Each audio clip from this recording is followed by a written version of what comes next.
नमस्कार. गर्भसंस्कार हे खूप गरजेचे आहे, कारण गर्भसंस्कार हे प्रत्येक गर्भवती स्त्रीच्या सबकॉन्शियस लेवलवरती काम करतात. तर सर्वात पहिल्यांदा आपण समजून घेऊया की नकारात्मकता ही कशी ओळखावी. चला तर मग सुरुवात करूया.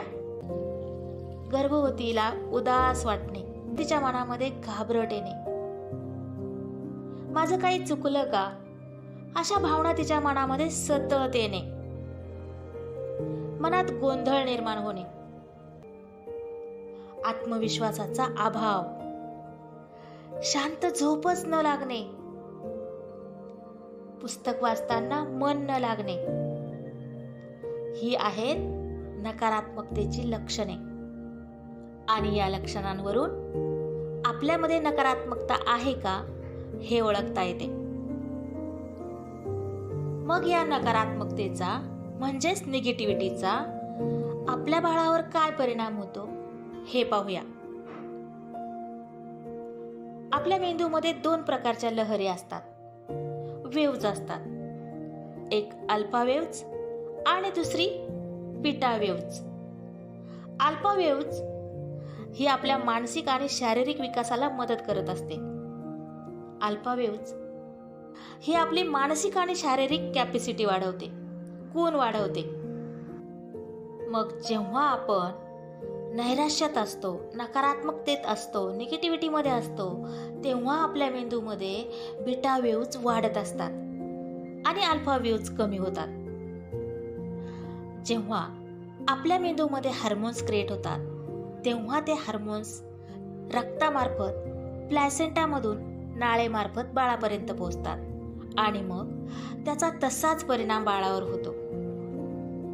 आपल्या बाळाचा शारीरिक आणि मानसिक विकास कमी होण्याची शक्यता वाढते.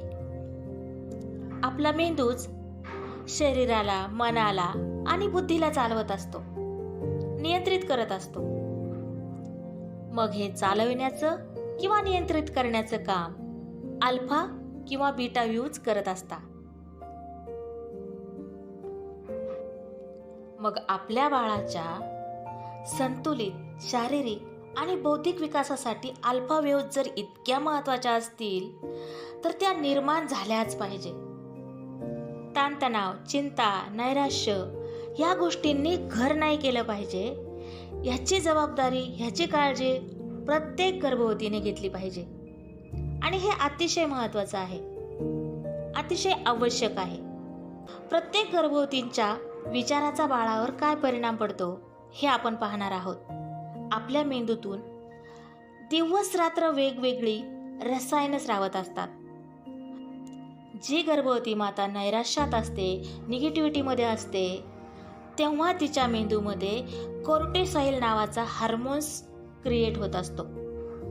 गर्भवती माता सतत निगेटिव्हिटीमध्ये असेल तर कोर्टिसॉल हा जास्त प्रमाणात स्रावतो आणि जेव्हा हा कोर्टिसॉल जास्त प्रमाणात स्रावतो तेव्हा तिच्या शरीरातील हिमोग्लोबिनचं प्रमाण कमी कमी होत जातं.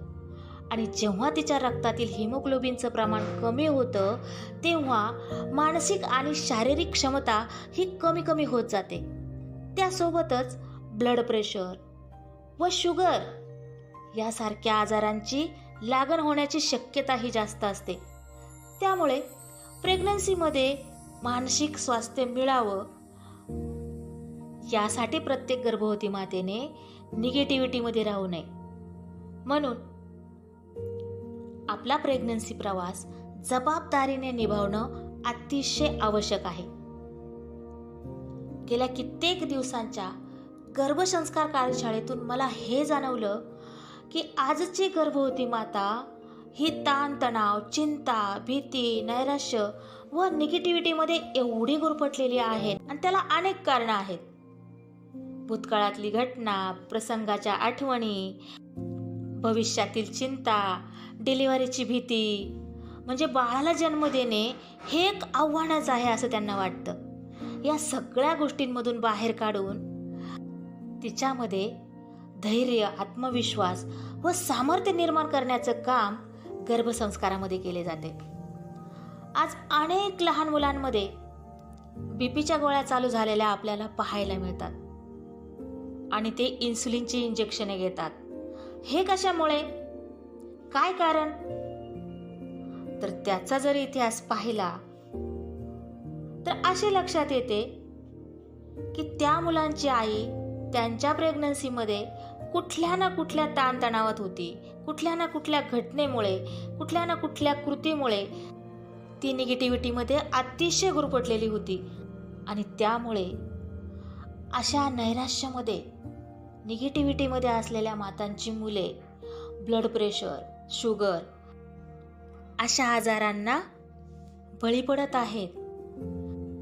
तर सर्व गर्भवती मातांना माझी कळकळीची विनंती आहे की तुम्ही जर चिंतेत असाल, काळजीत असाल, तुमची चिडचिड होत असेल, तुम्ही निगेटिव्हिटीत असाल, तर तुमच्या बाळावर त्याचा परिणाम होऊ नये यासाठी तुम्ही माझ्याशी संपर्क साधा. तुम्हाला तुमच्या निगेटिव्हिटीमधून बाहेर काढण्याचं काम गर्भसंस्कारामध्ये केले जाते आणि तुम्हाला त्यासाठी नक्कीच मदत होईल, मार्ग मिळेल.